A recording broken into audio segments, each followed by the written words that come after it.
जयाभाऊंच्या पाठीमाग ठामपणे उभा राहावा. जयाभाऊला विरोध काय जे आहेत का नाही, गावागावातले टगे त्यांना ठणकावून सांगा की विकासाचं काम हे फक्त आणि जयाभाऊ करू शकतात. मी त्यांचा लहान बंधू म्हणून त्यांच्या पाठीमागे ठामपणे उभा आहे. तुम्ही सुद्धा सगळ्यांनी ताकदीने उभं राहायला पाहिजे मित्रांनो, सगळ्यांनी ताकदीने उभं राहायला पाहिजे. एक एक आमदार जपला पाहिजे, एक एक आमदार निवडून आणला पाहिजे. या सातारा जिल्ह्यामध्ये प्रत्येक विधानसभा मतदारसंघामध्ये आपला आमदार 2024 ला आला पाहिजे मित्रांनो. याचं काम तुम्ही हातामध्ये घ्या. आज किसान सन्मान योजना केंद्र सरकारनं दिली 2,000. काल आपल्या सरकारने काही लोकांना किसान सन्मान योजनेचे पैसे 2,000 येत नव्हते, म्हणून देवेंद्र फडणवीस साहेबांच्या लक्षात ही गोष्ट आल्यानंतर सरकारनं सूचना दिल्या आणि केवायसी करून घेतला. काल तुम्ही बघितलं गावागावामध्ये कृषी विभागाची लोक येत होती, गावागावामध्ये तलाठी तहसीलदारची लोक फिरत होती की कुणाला पैसे येत नाहीत. त्या सगळ्या लोकांना पैसे देण्याचं काम आता सरकार करताय मित्रांनो. त्याच्या धर्तीवरती राज्य सरकारनं परत 6,000 रुपयाची योजना आणली. 2,000 रुपये एकदा मिळते केंद्र सरकारचं, तसं 2,000 रुपये आपल्या सरकारच्या माध्यमातून तुम्हाला देण्याचा निर्णय हा माननीय देवेंद्र फडणवीस साहेबांनी घेतला. 1 रुपयात शेतकऱ्याला विमा, 2.5 वर्षात विमा मिळाला का तुम्हाला? 2014 ते 2019 सगळ्या शेतकऱ्याला विमा मिळाला, सरसकट विमा मिळाला. परंतु 2019 ते सरकार जाईपर्यंत 1 रुपयाचा विमा कुणाला मिळाला नाही. कारण मित्रांनो, सरकारनं जो सरकारचा हप्ता भरायचा होता 1900 कोटी रुपयाचा, तो सरकारनं हप्ताच भरला नव्हता मित्रांनो. म्हणजे किती काळजीवान लोक आहेत बघा. तरी सुद्धा म्हणतात की आम्ही शेतकऱ्यांच्या बाजूने आहोत, आम्ही कष्टकऱ्यांच्या बाजूने आहोत, आम्ही लोकांची सेवा करतो. अरे 50-50 वर्ष सेवा करताय, मग तुमची सेवा संपना कशी? गावात प्रश्न कसे काय राहिले? गावात लोकांना न्याय कसं काय नाही मिळाला?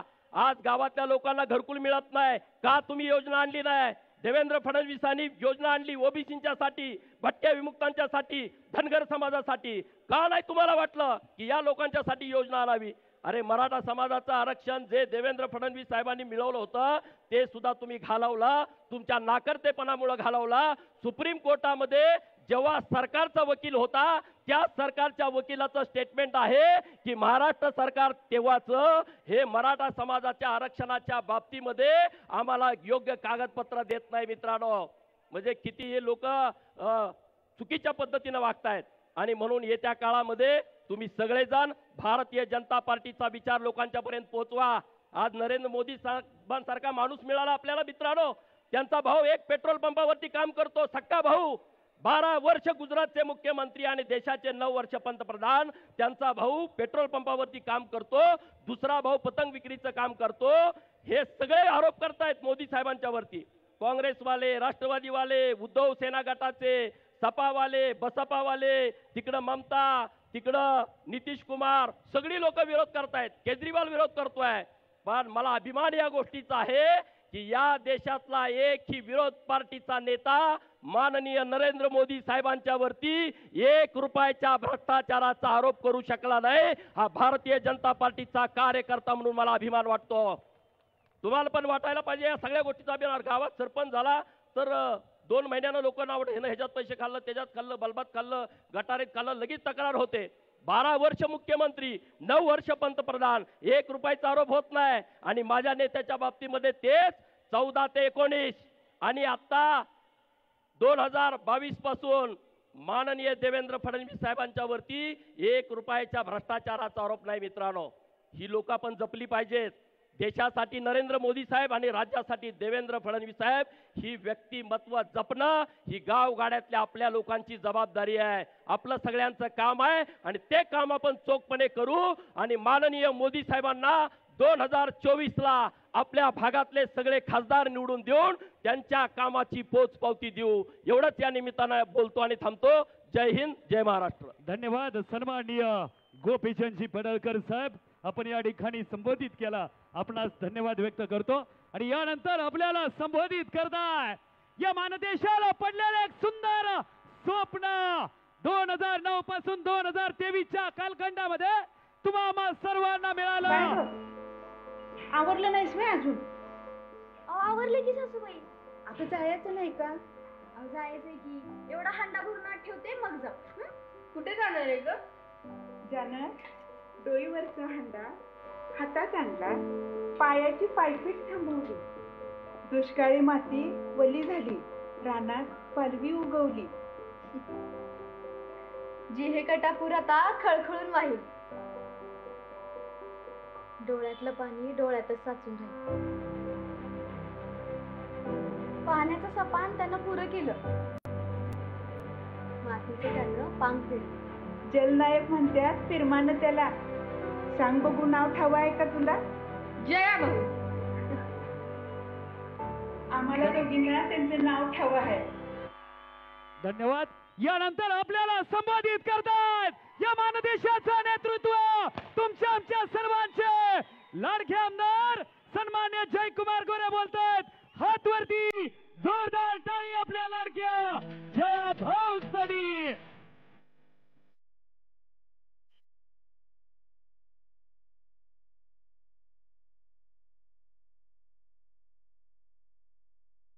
मानदेशाचं लाडकं नेतृत्व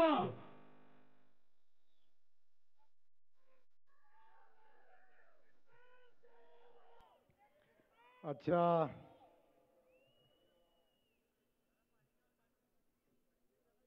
मान खटावच्या मातीसाठी ऐतिहासिक अशा दिवशी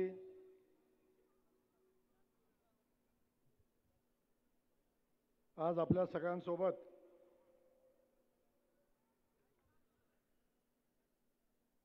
उपस्थित असलेले आणि ज्याला या महाराष्ट्रातली जनता किंबहुना माझ्यासारखे मनापासून प्रेम करणारे सगळेच आमदार म्हणजेच आमच्या मनातले मुख्यमंत्री म्हणून आपण सगळेजण किंवा आम्ही सगळेजण ज्यांच्याकडे बघतो, ज्या माणसानं या मान खटावच्या मातीसाठी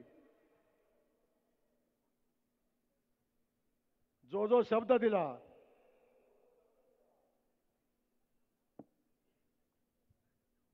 या मान खटावच्या मातीमध्ये जे स्वप्न मी तुम्हा सगळ्यांना दाखवलं होतं,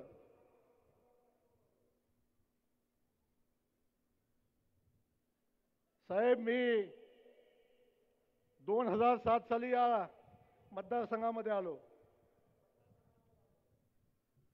आणि 2007 साली जिल्हा परिषदेची निवडणूक लढवली आणि ती निवडणूक लढवून या मान खटावच्या दुष्काळी भागामध्ये, ज्या भागामध्ये डिसेंबर महिना आला, जानेवारी महिना आला की 100% गावांना पिण्याच्या पाण्याचा टँकर द्यायला लागायचा,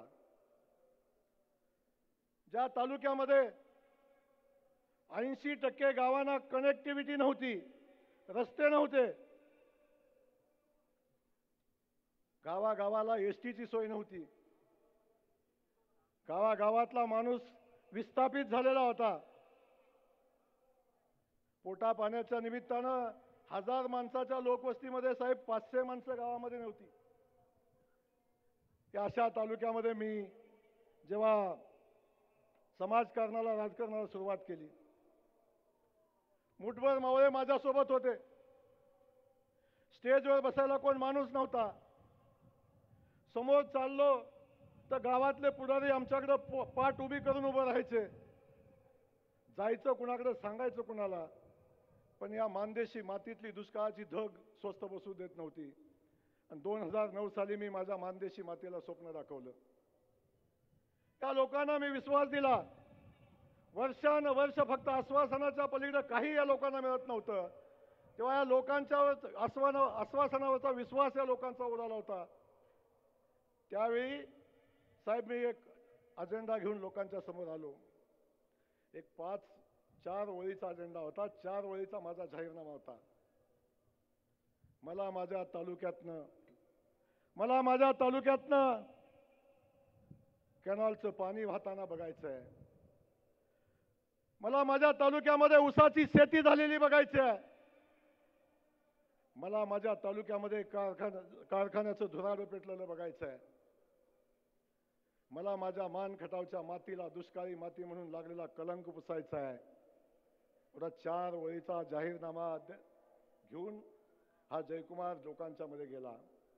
गावागावामध्ये जाऊन लोकांना सांगितलं, मला एकदा संधी द्या, या मान खटावच्या मातीला लागलेला दुष्काळी कलंक पुसून दाखवतो. विधानसभेला एकदा निवडून द्या, 3.5 वर्षामध्ये या मतदारसंघामध्ये पाणी घेऊन येतो. आणि तुम्ही निवडून दिलं आणि मी पाणी घेऊन नाही आलो तर 3.5 वर्षात विधानसभाचा निवडून आलो तर विधानसभेचा राजीनामा देईन, अशा पद्धतीची भूमिका घेऊन लोकांच्या मध्ये साहेब गेलो. आणि जेव्हा मी लोकांच्या मध्ये गेलो, जो जो शब्द माझ्या तोंडातनं निघाला, मला माहिती नाही परमेश्वरी कृपा माझ्यावर कसली होती. जेव्हा जेव्हा जो जो शब्द माझ्या तोंडातनं निघाला, 3.5 वर्षामध्ये या तालुक्यामध्ये मतदारसंघामध्ये पाणी घेऊन येईन, साहेब 3.25 वर्षात पाणी आलं. 3.25 वर्षात माझ्या जनतेनं पाण्याचं पूजन केलं. 2013 साली किरकसालच्या बोगद्यात पाणी आलं, त्या पाण्याचं पूजन आम्ही केलं. आणि हा अजेंडा घेऊन पुढे जात असताना साहेब, जेव्हा आम्हाला असं वाटत होतं तेवढंच पाणी आलं. आणि जेव्हा आमच्यावर संकट आलं, आता इथून पुढच्या तालुक्यात कसं जायचं, इथून पुढचा दुष्काळी भाग, दुष्काळ कसा संपवायचा, हे संकट आमच्या सगळ्यांच्या समोर होतं. एका बाजूला जिहे कटापूरची योजना होती. जिहे कटापूरची योजना 1999 साली अस्तित्वात आली. 2009 साली अध्यक्ष या योजनेमध्ये 27-28 कोटी रुपये खर्च झाला. पण त्यातला एकही रुपया या कामावर खर्च झाला नाही, तर त्या व्यवस्थेवरच्या पगारासाठी खर्च झाला. त्यावेळी या तालुक्यामध्ये मी आमदार म्हणून आलो. तेव्हापासून आज अखेर या मान खटावच्या मातीमध्ये, शेतामध्ये इंच न इंच भूमी पाण्याखाली आली पाहिजे, ही भूमिका घेऊन कामाला लागलो. आणि आपण सगळ्यांनी बघितलं 2009 साली, 2014 आणि 2019 मध्यंतरीच्या कालखंडामध्ये लोकांना असं वाटलं की आता पाणी येतंय का नाही, उर्वरित भागामध्ये पाणी जातंय का नाही. ही सगळी परिस्थिती आपण सगळ्यांनी बघितली. आणि साहेब, जयकुमार गोरे माझा बाप आमदार नाही, माझा बाप खासदार नाही, माझा बाप कारखान्याचा चेअरमन नाही, माझा बाप जिल्हा परिषद सदस्य नाही, पंचायत समिती सदस्य नाही. एका शेतकऱ्याचं पोरग, एका रेशनिंग दुकानदाराचं पोरग या लोकांच्या समोर आलं, लोकांना स्वप्न दाखवली. आणि हे स्वप्न घेऊन लोकांच्या मध्ये गेलो. मी या मान खटावच्या मातीतल्या जनतेला मनापासून वंदन करेन, मनापासून त्यांचा आभार मानेन की माझ्या शब्दावर या लोकांनी विश्वास ठेवला आणि ह्या लोकांनी मला साथ दिली 2009 पासून. आणि या सगळ्या परिस्थितीमध्ये आपण सगळेजण साक्षीदार आहोत. 2009 साली जिहे कटापूरची योजना आपल्याला पुढे घेऊन जायची होती. ही योजना पुढे घेऊन जात असताना राज्यामध्ये भारतीय जनता पक्षाचं सरकार होतं. आणि त्यावेळी मी आदरणीय फडणवीस साहेबांच्याकडे गेलो. साहेब म्हणलं, माझ्या दुष्काळी भागाला ताकद दिली पाहिजे, दुष्काळी भागाला शक्ती दिली पाहिजे. आणि आपण सगळेजण त्या सगळ्याचे साक्षीदार आहात की साहेबांनी 2009 साली जिहे कटापूरची योजना, आंधळी धरणातनं पाणी सोडायचं, नदीत सोडायचं आणि नदीचं 23 बंधारे भरून घ्यायचे, एवढीच योजना होती. आणि या योजना इथं पाणी आलं की संपते. तेव्हा साहेब एवढं या गोष्टी लक्षात आल्या, या गोष्टीचा अभ्यास केला.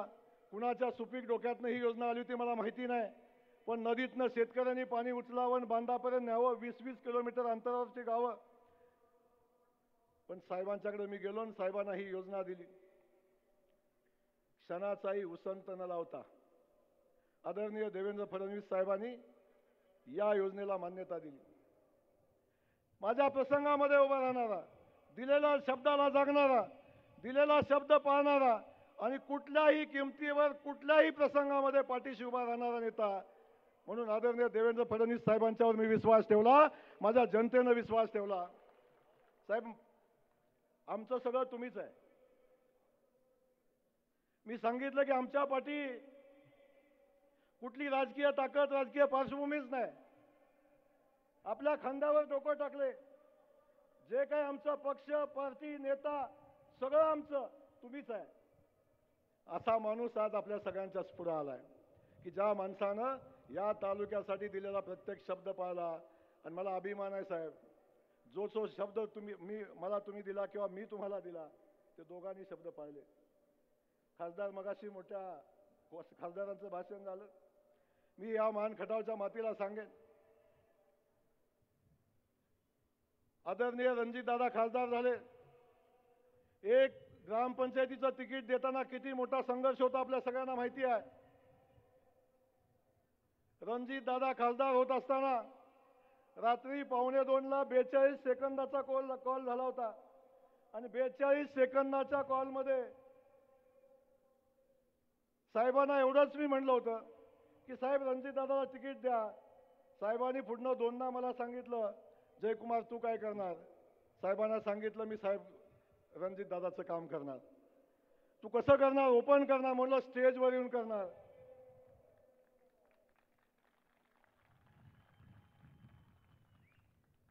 तेव्हा त्यांनी सांगितलं डन जयकुमार तिकीट फायनल.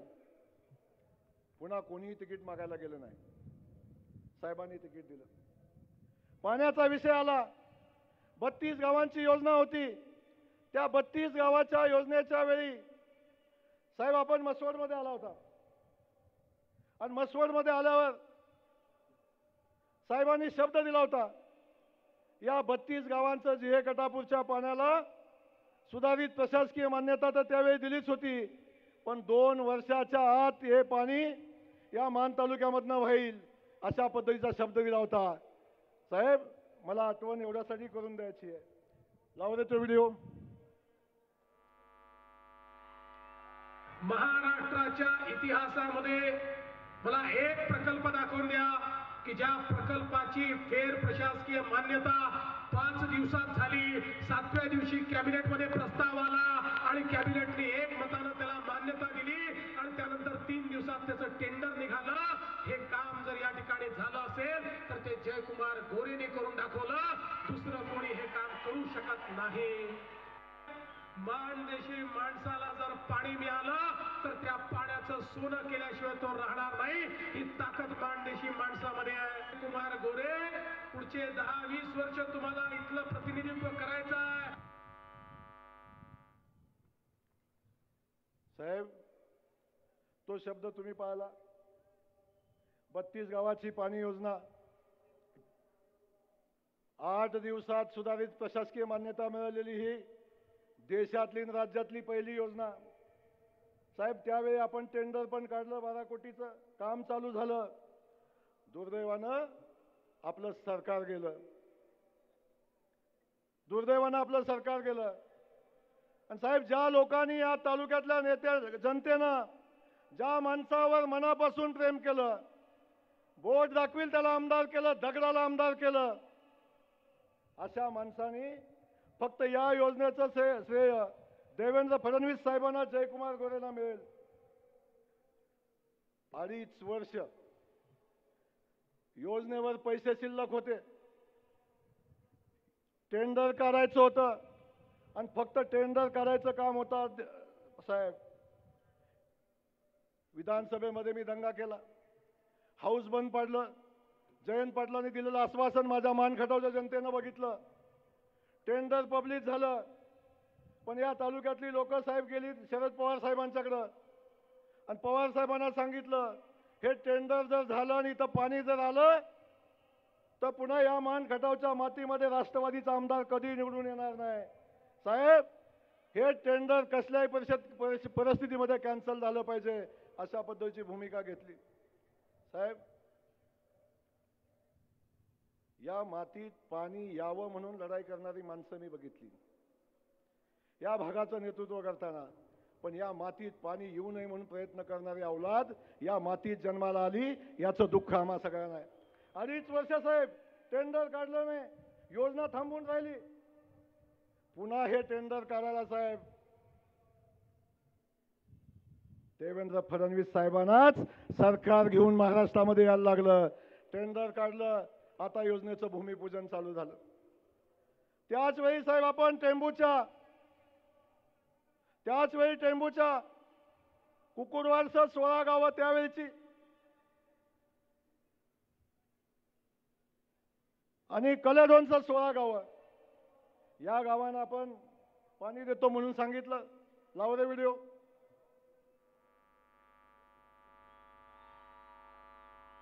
या ठिकाणी 32 गावांचा प्रश्न सुटल्याबरोबर जय भाऊ फार हुशार आहे. पहिले म्हणाले हे जरा 32 गावं जर आपले झाले जीए कटापूरच्या माध्यमातून तर जरा बरं होईल. मग आम्ही तो प्रश्न सोडवला.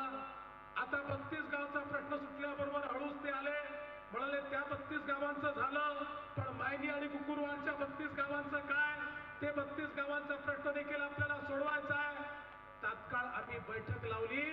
बैठक लावून फेर त्या ठिकाणी वाटपाची मान्यता आम्ही दिली आणि त्याचं सर्वेक्षण पूर्ण करण्याचं काम आम्ही हातामध्ये घेतलं आहे. मी तुम्हाला पुन्हा शब्द देतो, जयकुमार गोरेजी या ठिकाणी मायनी आणि कुकुरवाडच्या 32 गावांना 2 वर्षामध्ये पाणी दिल्याशिवाय आम्ही या ठिकाणी राहणार नाही. आणि मला मनापासूनचा आनंद आहे, जो शब्द मानदेशी मातीला फडणवीस साहेबांनी दिला, आज मी तुम्हाला इथून सांगतोय, जर सरकार गेलं नसतं तर आज त्या 32 गावामध्ये, आता ती 44 गावं झाली साहेब, त्या 44 गावातनं पाणी वाहत असतं. या 44 गावाचं पाणी अडवायचं पाप बारामतीच्या शरद पवार साहेबांनी केलं साहेब. ही योजना थांबवण्याचं पाप केलं आणि ही योजना पुन्हा चालू करण्यासाठी, ही योजना आणि या गावाचा समावेश करून या गावांना पाणी आरक्षित करून देण्यासाठी पुन्हा फडणवीस साहेबांना या सरकार घेऊन यायला लागलं. आम्ही पुढे लिहिलंय, हो मी पुन्हा आलो, मान खटावच्या मातीला पाणी देण्यासाठी आलोय. आज समाजे फडणवीस साहेब आपण इथं आलाय, आपलं मनापासून स्वागत या ठिकाणी करतो. जो शब्द दिला, लाव रे व्हिडिओ तो.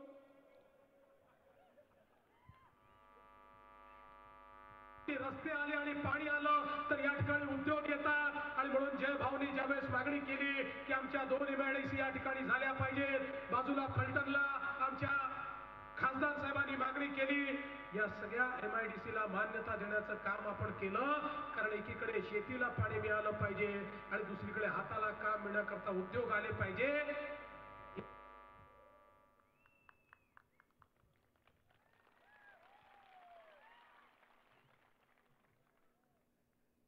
साहेब आपण MIDCचा शब्द दिला.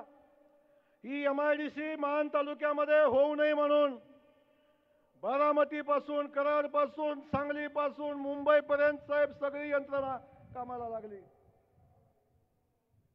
काय पाप या मानदेशी मातीनं केलं होतं, पण या सगळ्या मंडळींनी या मानदेशात ही MIDC झाली नाही पाहिजे अशा पद्धतीची भूमिका घेतली. आणि साहेब पुन्हा ही MIDC या तालुक्यामध्ये करण्यासाठी देवेंद्र फडणवीस साहेबांनाच यायला लागलं. आता ती MIDC मसवडमध्ये होते, 8,500 हेक्टरमध्ये होती MIDC होते. साहेब जो शब्द दिला तो शब्द पाळला.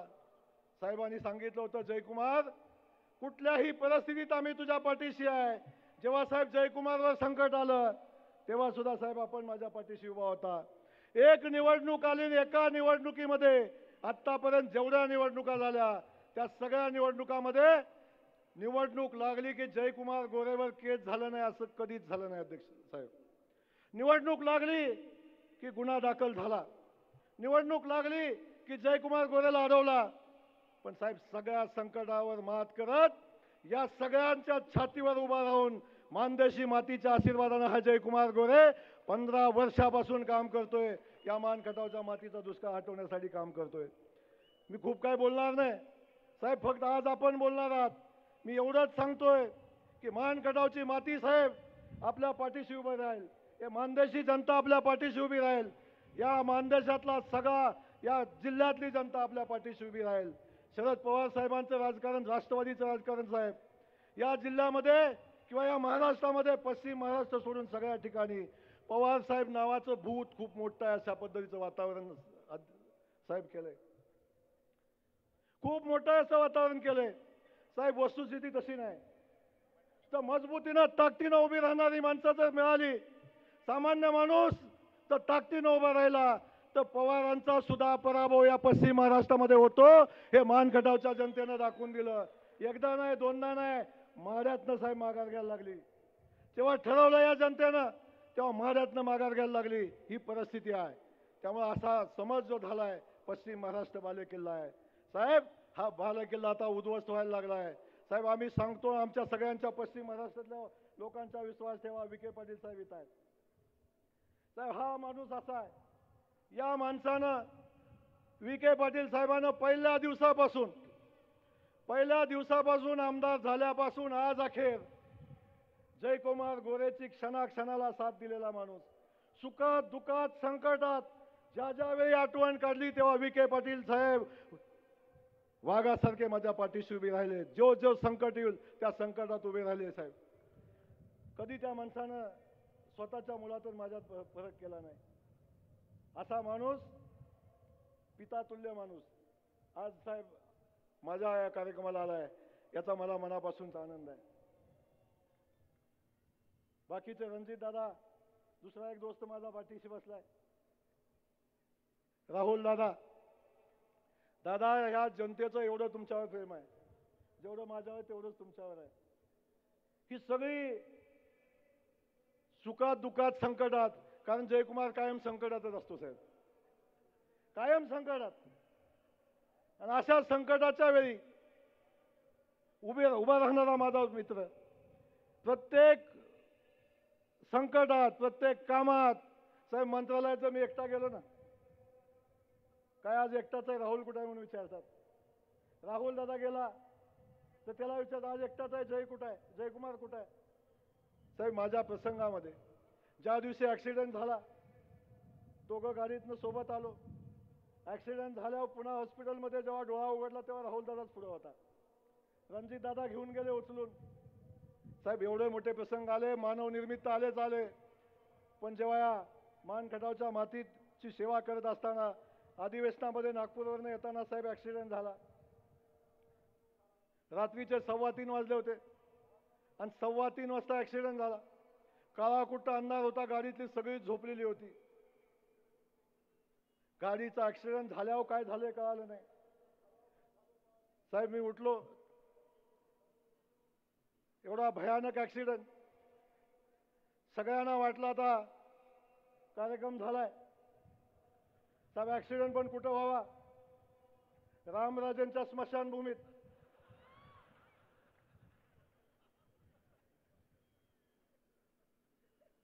सगळे पूर्वज तिथंच होते, सगळे मला वर बोलवत होते, चल आता बाद झालं, खाली फार त्रास देतोय. पण साहेब या मानखटावच्या मातीचे जनतेचे आशीर्वाद माझ्यासोबत होते. हजारो माता भगिनींनी देवापुढे दिवे लावले आणि माझा भाऊ वाचला पाहिजे म्हणून अध्यक्ष भाऊ साहेब प्रार्थना केली. हजारो माझे कार्यकर्ते देवाला गेले आणि देवाकडं साकडं घातलं. 5 नारळाचं तोरण बांधेन, 10चं बांधेन आणि काय काय करेन, पण आमचा भाऊ वाचला पाहिजे. या सगळ्या लोकांच्या आशीर्वादानं साहेब पुन्हा वाचलो. परमेश्वरानं सांगितलंय आम्हाला अजून थांब. या जयकुमार गोरेचा जन्म या मानखटावच्या मातीला पाणी देण्यासाठी झाला आहे. या मानखटावच्या मातीतल्या शेतकऱ्यांचं दुःख हटवण्यासाठी झालाय.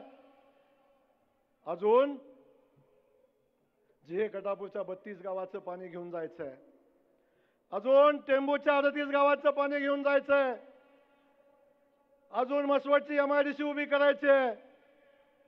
जोपर्यंत हे होत नाही तोपर्यंत जयकुमार गोरेचं तिकीट आत्ताच कापता येणार नाही. परमेश्वराने साहेब सांगितलं आणि पुन्हा मला पाठवलं. त्यामुळं या सगळ्या गोष्टी आज आपण सगळेजण अनुभवतोय. साहेब माझं याच्यापेक्षा जास्त काय मागणं नाही. कोण काय मागत असेल राजकीय मला माहिती नाही. माझं एवढंच म्हणणं आहे साहेब, परमेश्वरानं मला नवीन जीवन दिलंय आणि हे जीवन माझ्या मानखटावच्या मातीचं दुष्काळी माती म्हणून लागलेला कलंक पुसण्यासाठी दिलंय. या मातीचा दुष्काळ पुसण्याचं तेवढं काम करा, बाकी काही मागणार नाही तुम्हाला. या मातीची इंच आणि इंच माती भिजली पाहिजे, एवढीच माझी अपेक्षा आहे. साहेब एवढ्या बदल्यात मी आपल्याला एवढंच सांगतो, लोकसभेची निवडणूक आली. माझ्याची बऱ्याच जणांना चिंता आहे. पण साहेब एवढंच सांगतो, चिंता करू नका. मोदी साहेबांना 2024 साली पुन्हा पंतप्रधान करत असताना माढ्याचा खासदार हा भारतीय जनता पक्षाचाच देणार. आणि एवढ्या नाही साहेब, 2019 साली एक डाग आपणाला लागलाय. या सातारा जिल्ह्यामध्ये उदयन महाराजांचा पराभव झालाय. पुन्हा आम्ही शपथ घेतली. या जिल्ह्यामध्ये जिल्हाध्यक्ष म्हणून साहेब आपण जबाबदारी दिली. गाव पिंजून आम्ही काढले. ताकदीनं भारतीय जनता पार्टी उभी केली. आणि खात्रीनं सांगतो 2024 साली माढ्याचा खासदार तर देणारच देणार, पण सातारचा खासदार सुद्धा भारतीय जनता पक्षाचा देणार. हा शब्द सातारा जिल्ह्याची जनता साहेब आम्ही तुम्हाला देतो. या सगळ्या गोष्टी करत असताना साहेब फक्त आमच्या मानखटावच्या मातीत सातारा जिल्ह्याची काम आहेत. या मानखटावच्या मातीपुरताच मर्यादित विषय नाही साहेब. सातारा जिल्ह्याच्या आपणाकडून खूप अपेक्षा आहे. खूप प्रेम सातारा जिल्ह्याने राष्ट्रवादी काँग्रेस पक्षावर केलंय. खूप प्रेम त्या नेत्यावर बारामतीचा केलंय. पण साहेब माझं या स्टेजवरनं राष्ट्रवादी काँग्रेस पक्षाला आव्हान आहे. या सातारा जिल्ह्यासाठी शरद पवार आणि राष्ट्रवादी काँग्रेस पक्षानं केलेलं एक काम सातारा जिल्ह्यासाठी केलेलं अध्यक्ष महोदय सांगावं. माझं स्टेजवरनं जाहीर आव्हान आहे. एक काम सांगा की हे पवार साहेबांनी राष्ट्रवादी काँग्रेस पक्षानं सातारा जिल्ह्यासाठी केलंय. सातारा जिल्ह्यानं 11 आमदार दिले, 8 आमदार दिले, 2 खासदार दिले. सगळं सातारा जिल्ह्यानं केलं. पुणे जिल्ह्यानं यांच्यावरचं प्रेम कमी केलं, पण सातारा जिल्ह्यानं प्रेम केलं. पण काय पदरात पडलं सातारा जिल्ह्याच्या? काही नाही. त्यामुळे आम्ही सगळ्यांनी ठरवलंय की आपण जसा माढ्यातनं कार्यक्रम लावला तसा आता आम्ही साताऱ्यातनं कार्यक्रम लावणार आहे. आणि साहेब आमचं एकच स्वप्न आहे. दादा आणि आम्ही दोघं जण, तुम्ही उपमुख्यमंत्री पदाचा निर्णय झाला तेव्हा दादा आणि आम्ही दोघं उभे होतो.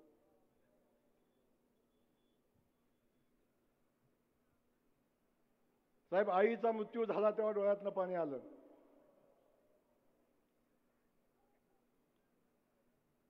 आणि पुन्हा तुमचा चेहरा बघितला आणि साहेब दोघं जण आम्ही गळ्यात पडून रडलो. साहेब पुन्हा तुम्हाला महाराष्ट्राचं मुख्यमंत्री झालेलं बघायचं आहे. एवढंच आमच्या दृष्टीनं महत्वाचं आहे. आणि हे करत असताना साहेब हाही शब्द तुम्हाला देतो, आम्ही दोघं जण आहे आता. पण सातारा जिल्ह्यात येताना किमान अजून 2, बाकी पुढे काय होतं माहिती नाही. सहकारी पक्षाचे 2 आहेत, पण किमान अजून 2 साहेब घेऊन येणार. हा शब्द आम्ही या निमित्तानं आपल्याला देतोय. आम्हाला तुम्हाला मुख्यमंत्री झालेलं बघायचंय. पुन्हा या महाराष्ट्राला देवेंद्र फडणवीस नेतृत्व करताना बघायचंय. आणि त्यासाठी साहेब वाटेल ते करायला लागलं तरी करू, जे काय करायला लागेल ते आम्ही करू. पण साहेब आपल्याला ताकद, आपल्याला या विधानसभेमध्ये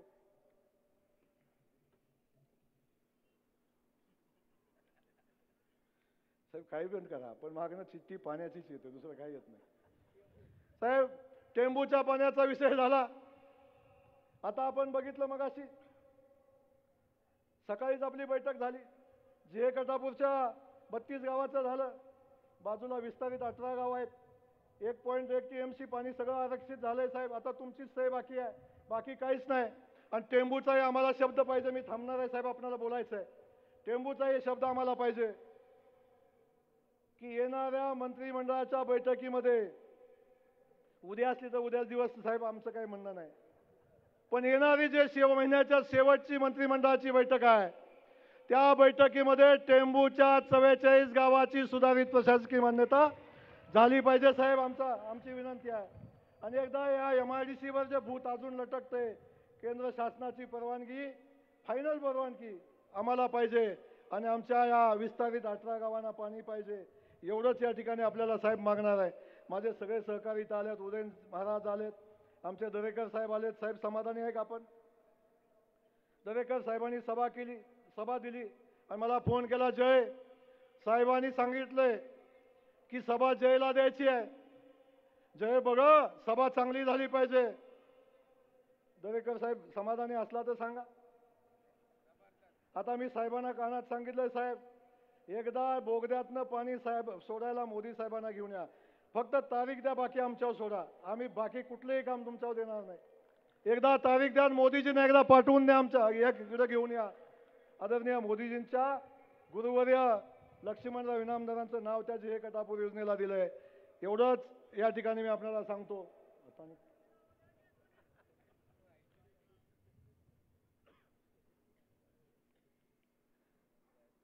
आता साहेब काय सांगू आता मी.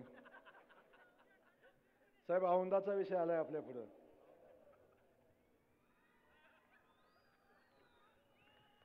साहेब औंधाचा विषय आला आपल्या पुढं.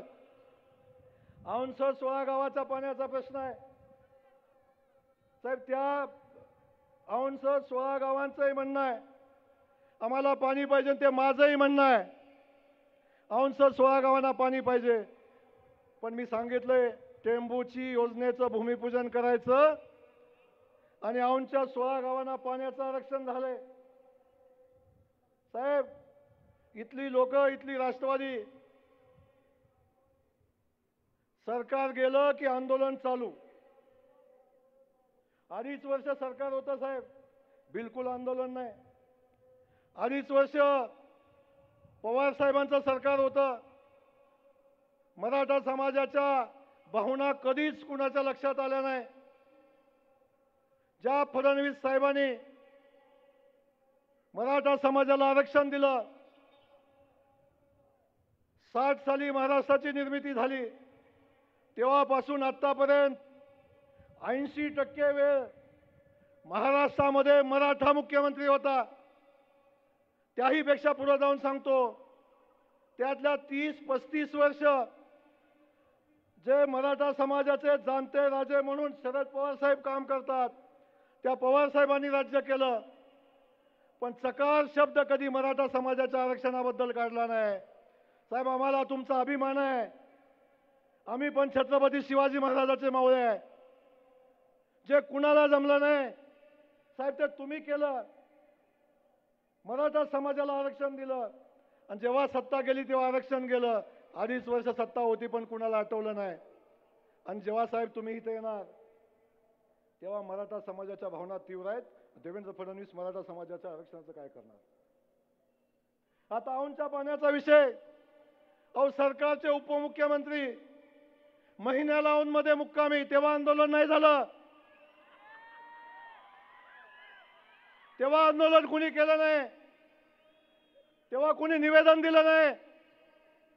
आणि साहेब जसं आपलं सरकार आलं तसं आंदोलनाच्या बैठका चालू झाल्या आणि गावागावामधनं आंदोलन झालं.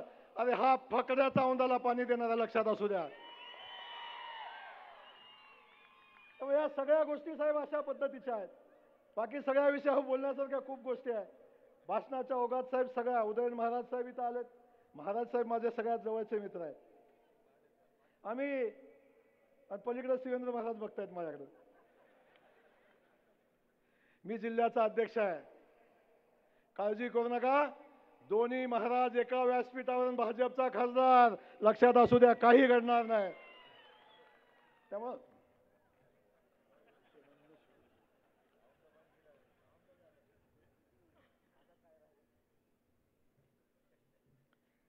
अरे शंकर, जेवढं काय तालुक्यात आलंय ना तेवढं फडणवीस साहेबांनीच दिलंय. साहेब 90 कोटी रुपये मसवडला पाण्यासाठी, दहिवडीला 49 कोटी, वडूजला 46 कोटी, 29 कोटी रहिमतपूरला. तुम्हाला माहिती पण नाही सही कधी घेतली.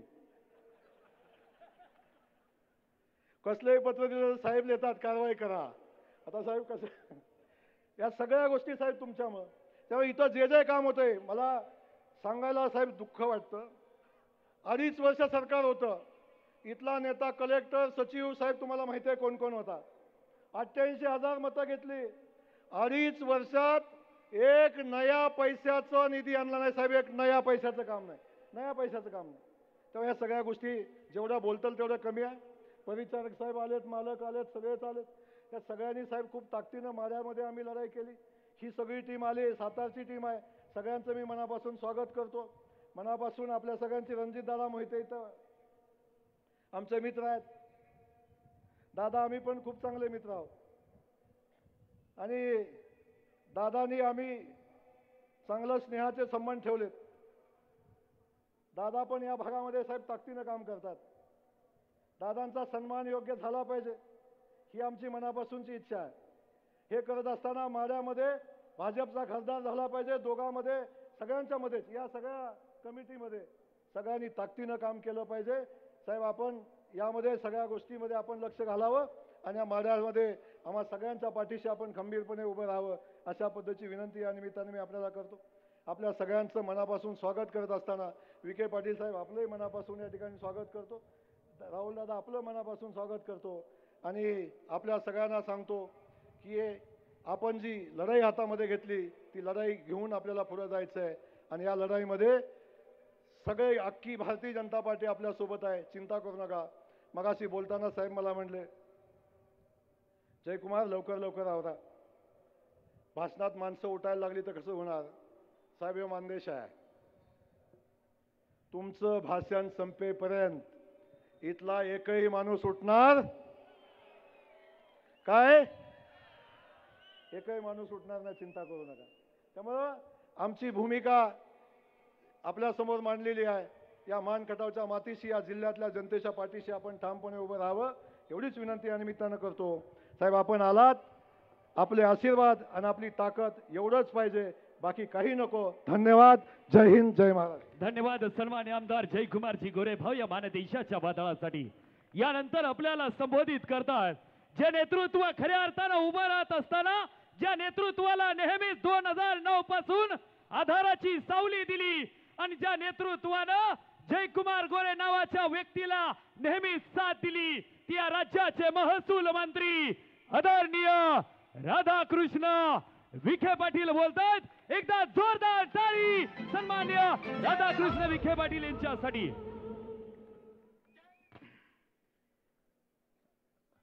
आपल्या राज्याचा बुलंद आवाज आणि आपल्या राज्यामध्ये विकासाचं पर्व खऱ्या अर्थानं ज्यांच्या नेतृत्वाखाली सुरू झालं ते आपले लोकप्रिय उपमुख्यमंत्री आमचे सर्वांचे मुख्यमंत्री माननीय देवेंद्रजी फडणवीस साहेब, मान्य छत्रपती उदयनराजे महाराज, आपल्या विभागाचे लोकप्रिय खासदार मान्य रणजितसिंह निंबाळकर,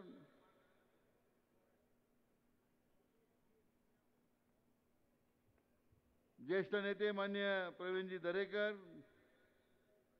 शिवेंद्रजी महाराज, मान्य आमदार राहुल कुलजी, माजी खासदार माननीय अमरजी साबळे, मान्य आमदार राम सातपुतेजी, मान्य आमदार गोपीचंद पडळकरजी, प्रशांत पारिचारकजी, सर्वच रणजितसिंह मोहिते पाटीलजी, व्यासपीठावर सर्वच मान्यवर नेते, सर्वजण मला क्षमा करतील कारण आपण मान्य देवेंद्रजी फडणवीस साहेबांचं भाषण ऐकण्यासाठी उत्सुक आहात आणि जमलेले सर्व बंधू भगिनी आणि मित्रांनो,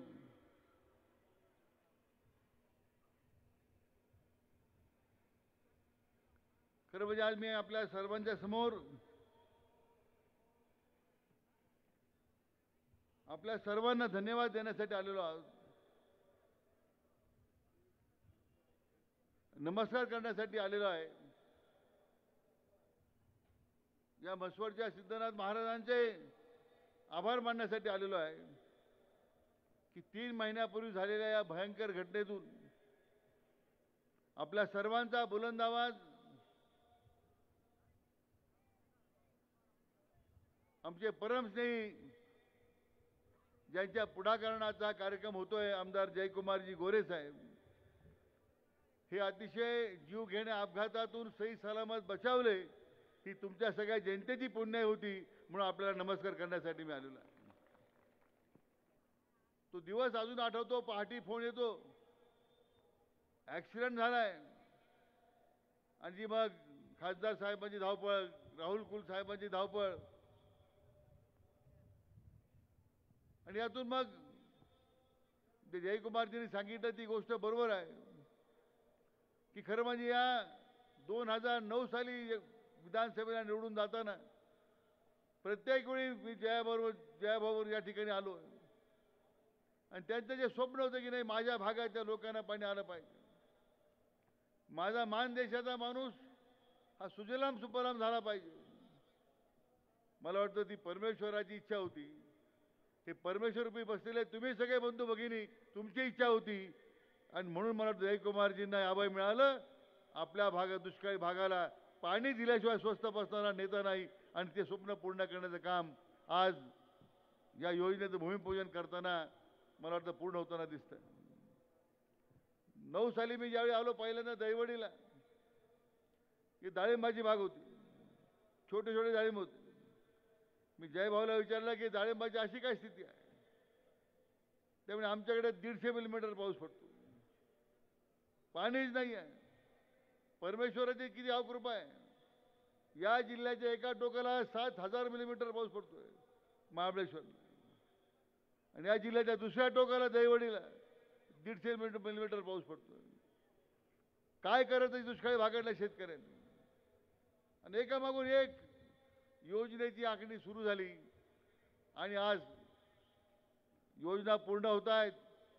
आणि मला खऱ्या अर्थानं आपल्या सर्वांच्या वतीने माननीय देवेंद्रजी फडणवीस साहेबांचं खरं अभिनंदन केलं पाहिजे की आम्ही काँग्रेस पक्षामध्ये होतो. राज्याचे मुख्यमंत्री ते होते. कधी पक्षपात केला नाही. दुष्काळी भागातल्या जनतेला पाणी दिलं पाहिजे एकमेव भूमिका त्यांनी घेतली आणि म्हणून आज आपल्याला या ठिकाणी पाणी मिळण्याचा मार्ग मोकळा झाला.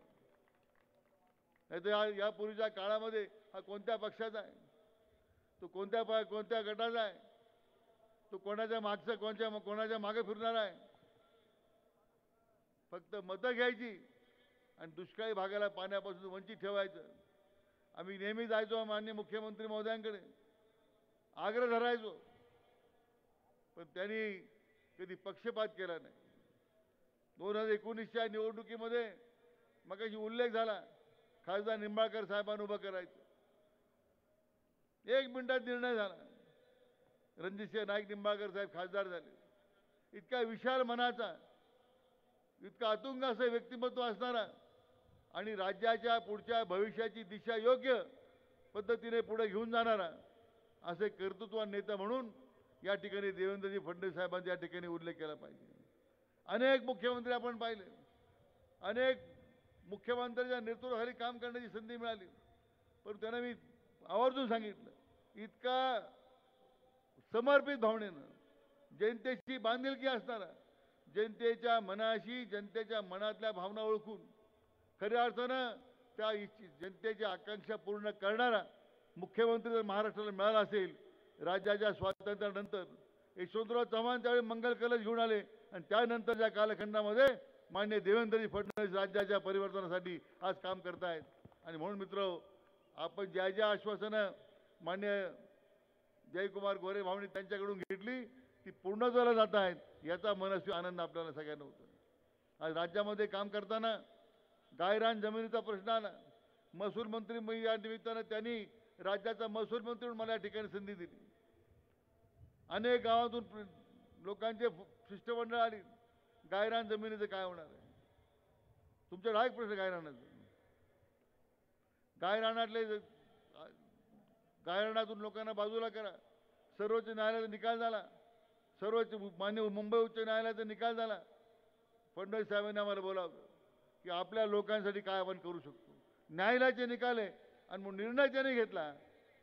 काय निर्णय घेतला त्यांनी की गायरान जमिनीमध्ये जे लोक राहत आहेत त्यांचे घरकुलं नियमानुकूल करून देऊ, त्यांना त्यातून काढायचं नाही अशा प्रकारचा निर्णय त्यांनी घेतलेला आहे. केवढा मोठा निर्णय होता गायरानाच्या बाबतीतला. असे अनेक निर्णय. आज दुधाचा निर्णय आपण केला.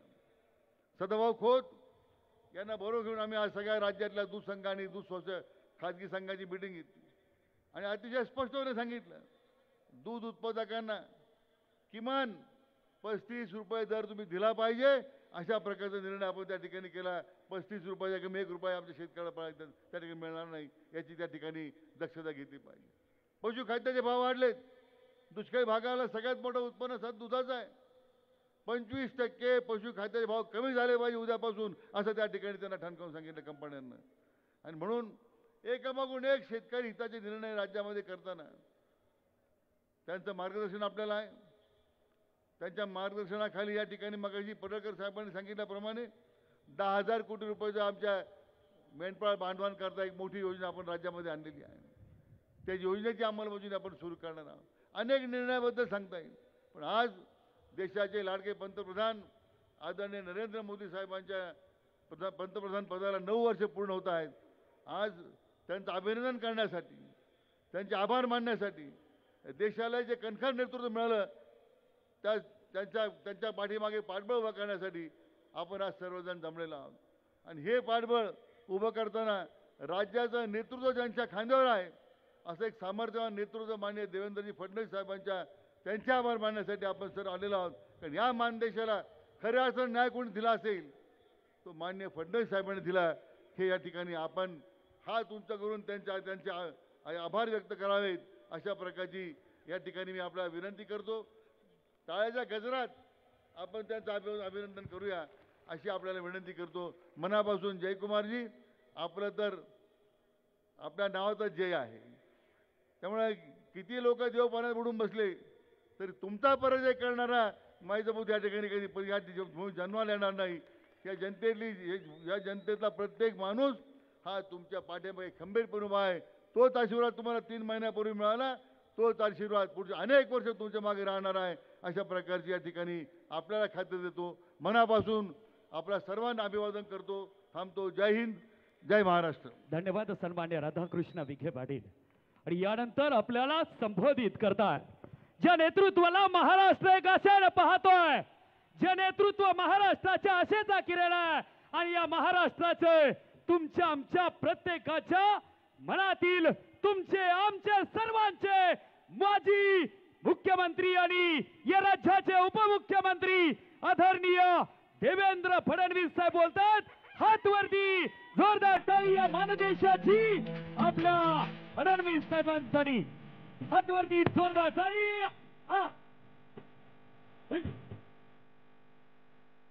मानदेशी जनतेचा स्वाभिमानी बाणा हात वरती आपल्या फडणवीस साहेबांसाठी.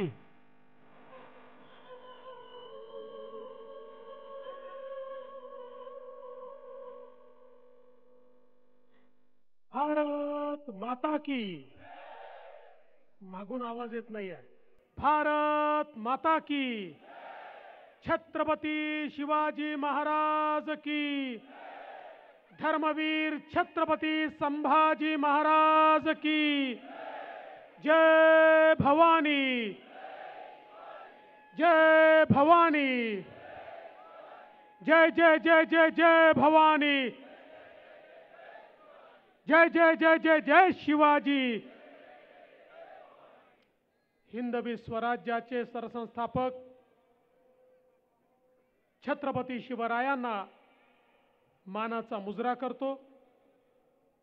भारतीय राज्यघटनेचे शिल्पकार भारतरत्न डॉक्टर बाबासाहेब आंबेडकर यांना मानवंदना अर्पित करतो. आजच्या या अतिविराट सभेमध्ये मंचावर उपस्थित राज्याचे महसूल मंत्री राधाकृष्ण विखे पाटीलजी, आपल्या सर्वांचे लाडके श्रीमंत छत्रपती उदयन महाराज, म्हाडा मतदारसंघाचे खासदार आणि सातत्याने या मतदारसंघाच्या विकासाचा ध्यास घेऊन काम करणारे रणजितसिंह नाईक निंबाळकरजी आणि आपल्या सर्वांचे लाडके ज्यांनी माण देशाला दुष्काळ मुक्त करण्याचा संकल्प घेतलाय, तुमच्या आशीर्वादानं दुसरं जीवन मिळालंय आणि आता ते जीवन दुष्काळ मुक्तीला ज्यांनी समर्पित केलंय ते माझे मित्र जयकुमार गोरेजी, आदरणीय शिवेंद्रराजे भोसलेजी, प्रवीण दरेकरजी, गोपीचंद पडळकरजी, राहुल कुलजी, रणजितदादा मोहिते पाटीलजी, राम सातपुतेजी, अमर साबळेजी, प्रशांत मालक परिचारक, विक्रम पावसकरजी, मकरंद देशपांडेजी, या ठिकाणी उपस्थित आमच्या गोरेवहिनी, त्याचप्रमाणे धैर्यशीलजी कदम, अंकुशजी गोरे, सदाशिवराव खाडे, संदीपजी पोळ, मनोजजी घोरपडे, मंचावरील सर्व महानुभाव आणि या ठिकाणी उपस्थित सर्व माझ्या माता भगिनी आणि बंधूंनो, खरं म्हणजे जिथपर्यंत माझी नजर जाते आहे मला लोकच लोक दिसत आहेत. मी मुंबईहून आलो, मुंबईमध्ये अरबी सागर आहे, पण या ठिकाणी त्याही पेक्षा मोठा जनतेचा महासागर हा मला पाहायला मिळतोय. जय भाऊ, मान देशाचं हे जे प्रेम आहे हे अतुलनीय अशा प्रकारचं प्रेम आहे आणि म्हणून आपल्या सगळ्यांचे मनापासून मी आभार मानतो. खरं म्हणजे उशीर बराच झालाय, आपल्यालाही भूक लागली आहे, मलाही लागली आहे, पण आपल्या भुकेपेक्षा महत्वाची मान देशाची तहान आहे आणि ती तहान मिटवण्याचा संकल्प करण्याकरता हा मंच या ठिकाणी बसलेला आहे. आणि जय भाऊ, तुमच्या साक्षीने सांगतो, जोपर्यंत तुमची दुष्काळ मुक्तीची लढाई चालू आहे तोपर्यंत हा देवेंद्र फडणवीस तुमच्या खांद्याला खांदा लावून तुमच्या सोबत या लढाईमध्ये लढणार आहे. खरं म्हणजे आज आपण गुरुवर्य कैलासवासी लक्ष्मणराव इनामदार जीए कटापूर योजनेच्या उपसा सिंचन योजनेचं भूमिपूजन केलं आहे. 15,000 हेक्टर जमीन या योजनेमध्ये पाण्याखाली येणार आहे. बंधू भगिनींनो, आतापर्यंत ही जमीन आलीच असती, सगळी व्यवस्था केली होती, पण सरकार गेलं आणि 2.5 वर्ष नाकर्त्या लोकांचं सरकार आलं. नाकर्त्या, ज्यांना मान देशाशी घेणं देणं नाहीये, ज्यांना दुष्काळाशी घेणं देणं नाहीये, दुष्काळातली जनता कशी जगते याच्याशी ज्यांना देणं घेणं नाहीये, त्यांच्याकरता तुम्ही केवळ वोट बँक आहात, त्यांच्याकरता तुम्ही केवळ शिक्का आहात, त्यांच्याकरता तुम्ही केवळ मतदान केंद्रावरील बटन आहात. याच्या पलीकडे तुमच्याकडे त्यांनी कधीच बघितलं नाही. आणि म्हणून 2.5 वर्षामध्ये जयकुमार गोरेंनी जी योजना मंजूर करून ठेवली होती त्या योजनेला थांबवून ठेवण्याचं पाप हे महाविकास आघाडी सरकारने केलं. पण पापी कितीही मजबूत असला तरी ईश्वराच्या मनात जे असतं तेच होतं. अरे मुद्दई लाख बुरा चाहे तो क्या होता है, वही होता है जो मंजूर खुदा होता है. आणि तुमच्या आशीर्वादाने पुन्हा सरकार आलं. सरकार आल्याबरोबर जय भाऊ भिडले, पुन्हा उडी मारली. उडी कामाकरताही मारली आणि पुलावरनं गाडी सकटही मारली, पण तुमचा आशीर्वाद असल्यामुळे काही होऊ शकत नाही. आणि मग पुन्हा ही जय विरूची जोडी म्हणजे जयकुमार आमचे गोरे आणि आमचे रणजित नाईक निंबाळकर, ही जय विरूची जोडी आहे. आणि दुसरी राम और श्यामची जोडी राहुल कुल आणि जयकुमार गोरेची आहे. या जोड्या पुन्हा कामाला लागल्या आणि आज मला अतिशय आनंद आहे की या ठिकाणी या योजनेचं आपण भूमिपूजन केलं.